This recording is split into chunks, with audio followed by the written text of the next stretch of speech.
ஆண்டவராகிய இயேசு கிறிஸ்துவின் நாமத்தினாலே என் அன்பு சகோதர சகோதரிகளே, இந்த நிகழ்ச்சியின் வாயிலாக உங்களை சந்திப்பதிலே நான் மிக்க மகிழ்ச்சி அடைகிறேன். பிதா, குமாரன், பரிசுத்த ஆவியானவருக்கு மகிமை உண்டாவதாக. நீதிமொழிகளின் புஸ்தகம் 15வது அதிகாரம் 17வது வசனத்திலே நாம் இப்படியாக வாசிக்கிறோம். பகையோடு இருக்கும் கொழுத்த எருதின் கரியை பார்க்கிலும் சிநேகத்தோடு இருக்கும் இலை கரியே நல்லது என்று சொல்லி நாம் வாசிக்கிறோம். ஆம் என் அன்பு சகோதர சகோதரிகளே, நமக்கு ஒரு குறிப்பிட்ட ஏஜ் ஆன பிறகு டாக்டர்ஸ் சொல்கிறாங்க, நீங்கள் மட்டன் சாப்பிடக்கூடாது, நீங்கள் சிக்கன் சாப்பிடக்கூடாது, ஃபிஷ்ஷு சாப்பிடக்கூடாது. ஏன்னா இதை நீங்கள் சாப்பிட்டீங்கன்னா அது உங்களுக்கு பகையாக இருக்குது, உங்கள் உடம்புக்கு அது பகையாக இருக்குது, திடீர்னு ஹார்ட் அட்டாக் வந்துடும், அதனால் நீங்கள் சாப்பிடக்கூடாது என்று அவங்க சொல்கிறாங்க. என் அன்பு சகோதர சகோதரிகளே, எனக்கு அருமையான ஒரு ஸ்கூல் ஃப்ரெண்டு இருந்தான்.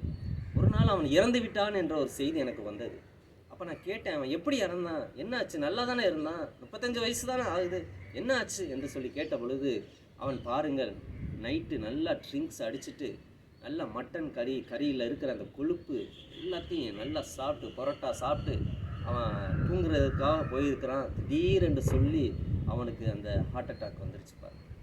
அந்த இடத்துலேயே அவன் மரித்து, அருமையான மனைவி, 2 பிள்ளைகள் எல்லாரையும் அவன் விட்டு சென்றான். என் அன்பு சகோதர சகோதரிகளே, அதே போல கொழுத்த எருதின் கறி, பகையோடு இருக்கிற அந்த கொழுத்த எருதின் கறியை சாப்பிடுவதை பார்க்கிலும் சிநேகத்தோடு இருக்கிற வெஜிடேபிளே போதுமானது. அப்படி நீ சாப்பிட்டீங்கன்னா நீ நீண்ட நாள் ஓட முடியும் என்று சொல்லி தேவன் சொல்லுகிறார். அதே போல் தேவன் நமக்கு நல்ல வேலைகளை கொடுத்திருக்கிறார்.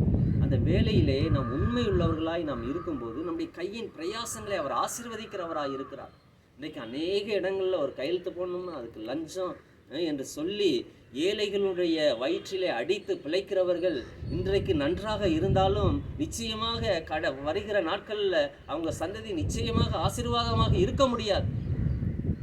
நீதிமொழிகளின் புஸ்தகம் 20வது அதிகாரம் 21வது வசனத்திலே நாம் இப்படியாக நாம் வாசிக்கிறோம்.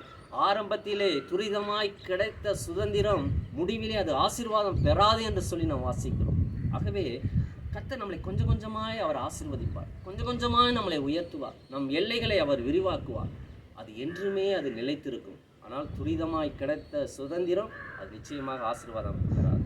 ஆகவே என் அன்பு சகோதர சகோதரிகளே, நாம் கர்த்தருக்கு பயந்து நாம் வாழ்வோம். கர்த்தர் நிச்சயம் நம் ஒவ்வொருவரையும் ஆசீர்வதிப்பாராக. God bless you. God